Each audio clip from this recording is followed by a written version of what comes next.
بہت کیا بات ہے، طاقتوروں کے کیا حکم بات، پر ہم نصاب بنانے والے ہاں لوگ، ہاں ہم ان سے پوچھا کرتے تھے کہ آپ کہیں تو ہم صدارتی نظام کے حق میں دلائل لکھیں یا پارلیمانی نظام کے حق میں دلائل، ہم جمہوریت کے حق میں دیں کہ بنیادی جمہوریت کے حق میں دیں؟ آپ ایک دفعہ حکم تو کیجیے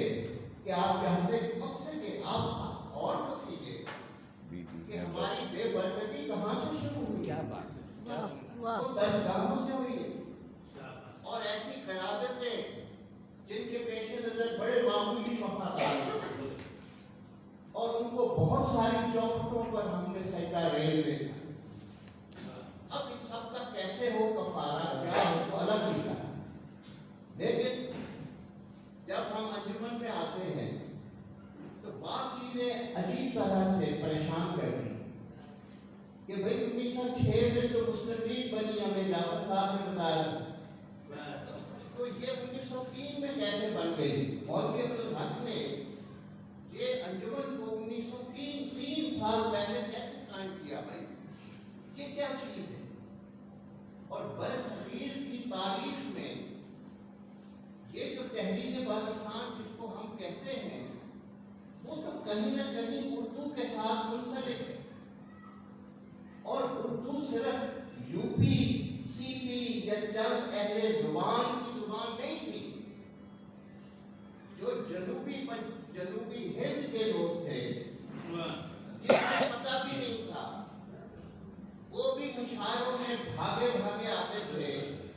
کہ یہ اردو جو ہے یہ محمد صاحب کا بھاشا ہے، یہ پیغمبر صاحب کا بھاشا ہے، یعنی یہ جو اپنائیت ہے اردو کے ساتھ کہ برصغیر کے مسلمان کو احساس ہوتا تھا کہ ہمیں اس طرح سے اردو آتی ہے کہ نہیں، کہ جس کو ہمارے محمود شام صاحب پسند کریں یا کوئی اور صاحب پسند کریں، ہم تو ایک نسبت رکھتے ہیں کہ یہ کوئی شے ایسی ہے کہ اس میں جو شخص شیخ کہے گا وہ ہمارے کہیں محمد صاحب کا رشتہ دار ہے، ہمارے پیغمبر صاحب کا رشتہ دار ہے، اور ہم جو برصغیر میں آئے ہیں تو یہ اس نسبت سے، اب مقصد یہ کہ یہ ایک رشتہ، یہ وہ چیز ہے کہ جس کو اگر ذہن میں رکھا جائے تو ہمارے لیے خاص طور پر یہ سمجھ لیجیے کہ انجمن اس کے اندر جو کام ہوا، پھر اس کی میں تفصیل میں نہیں جائے، آپ سب اس سے واقف ہیں، لیکن مجھے پھر ایک موقع ملا کہ میں ترکی میں 4 سال کے لیے اردو زبان پڑھانے کے لیے گیا، اور میں پریشان ہو گیا کہ یہ انقرہ میں اردو کے لیے کیوں اتنے طالب علم ہیں جو پڑھے جا رہے ہیں، اور ان سے زیادہ جلال الدین رومی کا جو شہر ہے کونیا، وہاں سیلجوک یونیورسٹی میں 2 وقت کیوں کلاس ہوتی ہے، صبح اور شام، اور اس وقت ظاہر ہے کہ ہمارے دوست حکومت تھی، وہ کمالسٹ تھے، سیکولر تھے، اور وہ خائف بھی تھے